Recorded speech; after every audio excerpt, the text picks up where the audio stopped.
1, 2, 3, turn it up.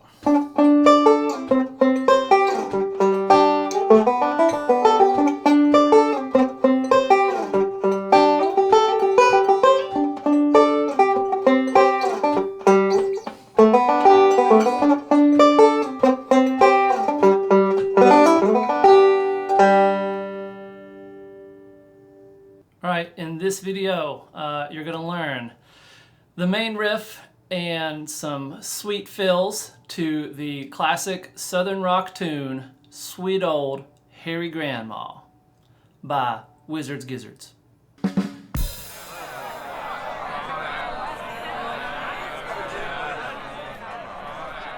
In this video, you'll learn the classic intro, rhythm riff, and some great fills to the classic Southern rock tune, Sweet Home Alabama, on the banjo. So we'll go over the chord progression and some of the chord shapes we'll use, the rhythm pattern, the picking pattern, and some great fills to go along with it. This one is so much fun. It's not too challenging when we're just working with the basic elements, and it's going to help you practice some foundational fretboard knowledge for the banjo. We're going to be using these root shapes and moving them through some common chords in this common chord progression. We're G, C, and D. We're going to start on D, go to C, and then move it down to G.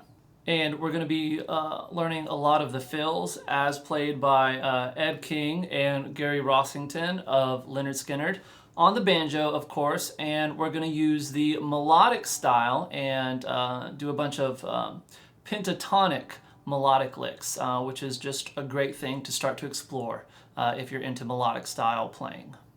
Okay, so we're playing a guitar tune on the banjo.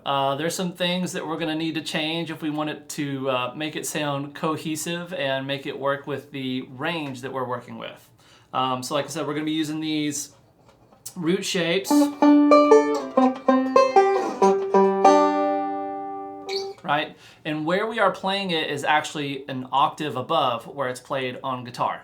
Because we don't have as many low notes as the guitar has, we're moving it an octave up so it works with this instrument. And there's a little note changed here, but it ends up sounding better on banjo. So in terms of the chord, we've got our root, our third, which makes it that major sound, and the perfect fifth, and the octave above. And we're going root, root, octave, 5. If you don't know these terms, that's okay, just listen to the sound of it. Right, and we're doing that the same when we drop down to this next chord. It's not exactly how it's played on guitar, but if we play it exactly how it's played guitar, it doesn't sound that great on banjo. I don't really like it as much. We could do it, but we're not going to. As I said, we're just going to stick to this simple pattern, move it around, and apply it to these root shapes. Okay, so let's dive in with some of the stuff that you need to know, the nuts and bolts of this thing. So the root shape, most people learn this, it's the F shape. A lot of people learn it like that. Let's start talking about it down here as a G chord. So once we have the shape, we can move it around and play almost any chord. I've got my ring finger at the 5th fret of the D string, middle finger, 4th fret of the G, index, 3rd fret of the B string, and pinky on the 5th fret of the little D string. All right, when we move this shape, our ring and our pinky, they're on the same fret, it's the same note an octave apart, up to the 12th fret, that's a D chord. We move it back to the 10th fret, that's a C, and we move it back to the 5th, again, we're at a G. So those are the main chords we're gonna need for this tune. There is one spot at the end of the solo and at the start of that verse, talking about in Birmingham, they love the governor, boo-hoo-hoo. There's a spot where it goes F, right? And then to C over E, which is this first inversion shape. So that will happen at the end of the first guitar solo and at the start of that second verse where it says boo-hoo-hoo.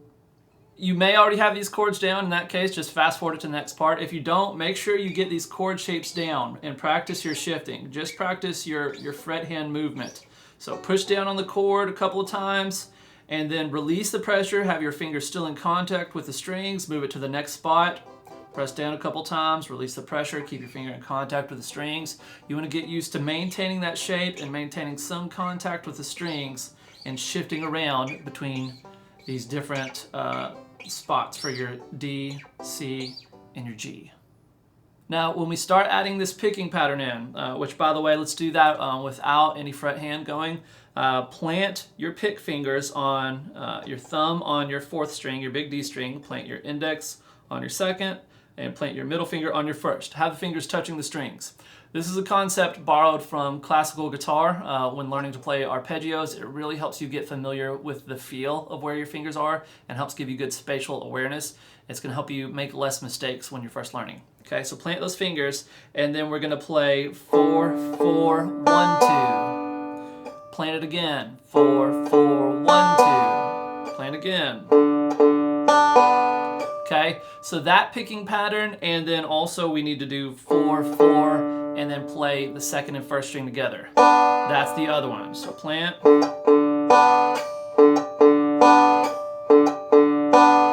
Okay, so planting is good in the beginning stages. If you're more familiar with it, we don't want to plant because we don't want the pick noises, okay? But if you need it, use it. All right, when we apply this picking pattern to these root chord shapes, if I just have the pressure down the whole time, it doesn't quite sound right. So what we want to do is dampen our first note. Remember, dampening is just letting the pressure off, your finger pressure off of the strings, but having your fingers remain in contact. Okay, so I'm going to dampen the first note, and then I'm going to hold it down and finish the picking pattern. Okay. And then you need to dampen at the end too after you've played your 2nd string or after you've done your 2-note pinch, because at that point we'll need to shift, okay?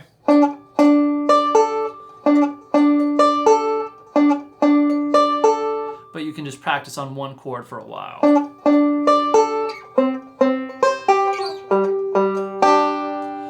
Something else you can do that will add a little bit of style and color and make this still kind of easier is slide out on the note that you play on your 2nd string.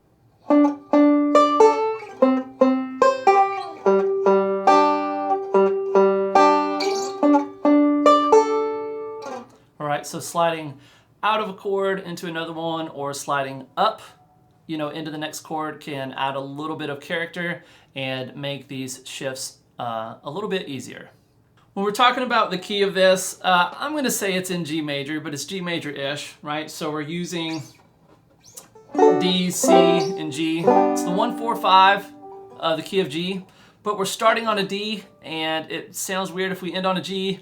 So technically we're in D mixolydian. We've got a D kind of tonality to it. We're focused on D, but there is nary a C sharp note to be found in this, which is a key note in the key of D major. So we're thinking in terms of G major, especially in terms of our solos and the scales that we're going to use. So the chord progression here, we've basically got a measure of D, measure C, and then 2 measures of G, right? So if you're just a beginner and the picking pattern's too much, just try to get these chords and maybe even just getting it on 3 strings like I'm doing, right? Just a piece of this big vamping chord. And doing maybe a 3-note pinch over here with your picking hand on the thumb, index, and middle on strings 3, 2, and 1. And as we talked about earlier, the only other time we've got a weird chord is when we go from the F to the C, this inversion, this first inversion shape. And that's at the end of the guitar solo and at the start of the 3rd verse. And that sliding in and out of the chords can also be used like when you're sliding into a lick or sliding out of one of the licks that we'll learn here in a little bit. Another subtlety that you can add into this main riff is ghost notes. And a ghost note is kind of when we've got a finger on whatever note we're going to play, but we don't fret it enough to really get the full note, or it's played so quickly you don't really hear the full tone or full pitch of the note. So an example here of that.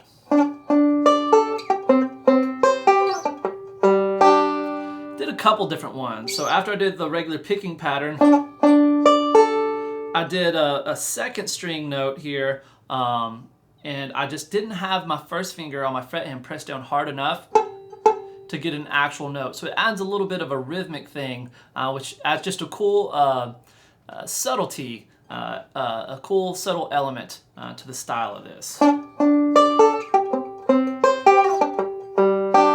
And some of the times, instead of like playing the note and dampening it, I'm playing it as a ghost note where you don't really get the full pitch of the note again. Okay, so that is all that you need for the main riff and the main chord progression for this tune. So practice that, practice the basic picking pattern.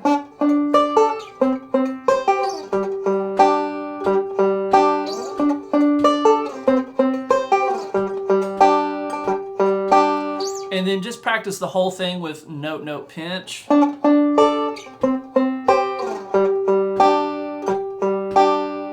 Because that's more like what you will use if you're playing along with the record when it comes to, you know, playing behind the verse and the choruses. Okay, so now that we've got that taken care of and we've learned the main riff, let's take a look at some of the fills so we can really add some more life to this classic rock tune.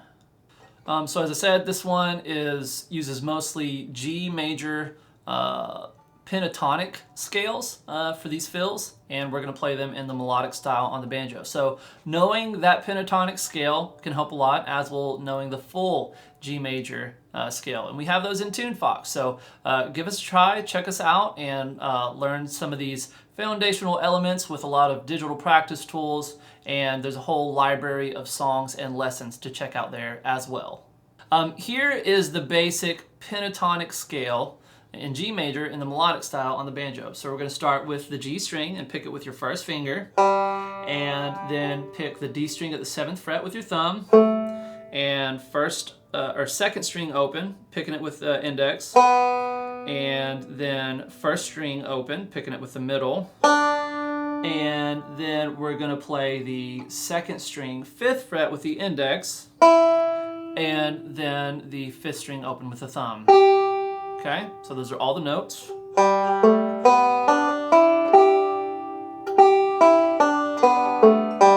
Got a nice pretty melodic scale. There's a few other notes that we're going to add in here as well. We're going to add in this high A note, which is on the 7th fret, and we're going to get that with our pinky for our fretting hand and pick it with the same middle finger. And then at one point we'll also play this 7th fret note, the C note that's on the G string, okay?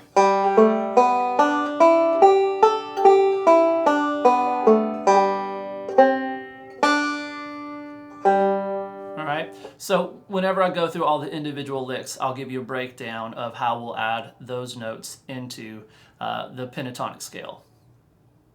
Which, by the way, when we add in this C note, it's no longer the pentatonic scale. It's something else, a little piece of the major scale. So knowing these scales and being able to play them fluently and fluidly is going to help you learn new tunes so much more quickly if it involves the melodic scale. So I really want to encourage you to learn and regularly practice your melodic scales so that you can just go up and down them with ease, with good timing, good tone, and all that, because it's just going to make your life and your learning experience a lot more easy. All right, let's start with the first fill. It's not the easiest one, but it's not too crazy. And a good part of this is we're going to use that same kind of vamping shape that we have been using for the main riff, but it's going to be here at the 5th fret. So we'll start out, you know, it can have the vamping shape down, but you're going to need to lift your pinky and your index at first, okay? So with this ring finger down, I'm going to tell you the string numbers we're going to play, all right? We're going to start with 4, 2, 1, and then I'm going to fret the 5th fret on the B string, and I'm going to drop my thumb down to pick it, and then the first string, I'm going to play that open, and then I'm going to play the second string open with my index, and then I'm going to fret the 7th fret of the first string with my pinky, pick it with my middle, and then play the 5th string open. And when I play that 5th string open, it's going to be easiest, at least for me. I do what's called a rest stroke, where it's going to come to rest on that D string, because we're going to have to go right back into the chord right after it, which is kind of challenging. But it's very doable because we're not playing this at a super breakneck speed. So here's what this sounds like at speed.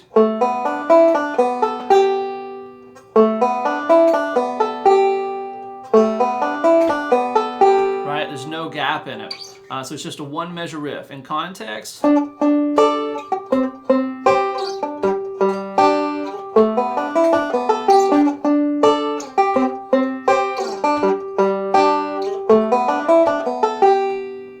okay. Another little option, instead of going from your pinky at the end, you could do a pull off here, but it's still going to be a quick shift. You're still going to have to like pick this note down low and then slide right into that next chord.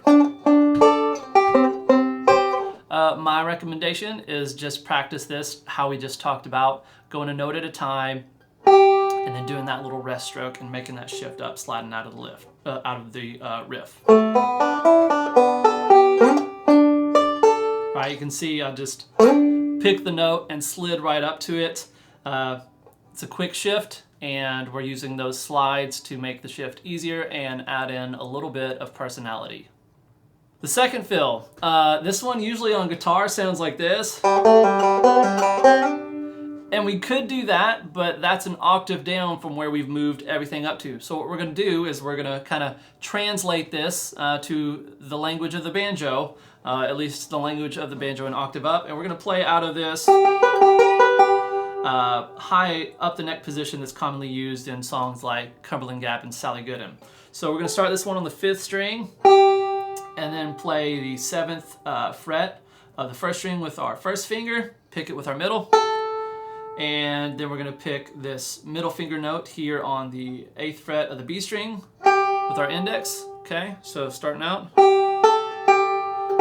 and follow that with an open 5th string, and then we're going to go again here at the 9th fret of the 1st string with our ring finger, pick that with your middle, 8th fret 2nd with your index, and then pick the 5th string open, and then we're going to reach up here to the 10th fret with a pinky, pick it with the middle, and then slide up to the 12th, and that puts us right in position to go right back into the main riff. Okay, here's what this sounds like in context. So this is when I put these two fills together, we get that classic intro for Sweet Home Alabama on the banjo.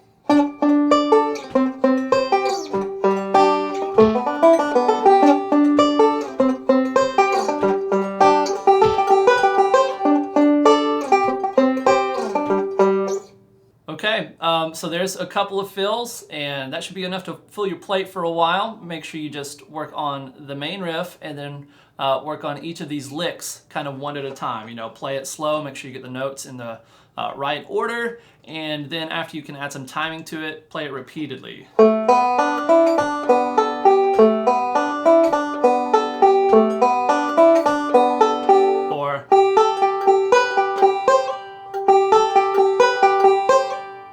Right? Repetition is the path to mastery as long as you're practicing the right way.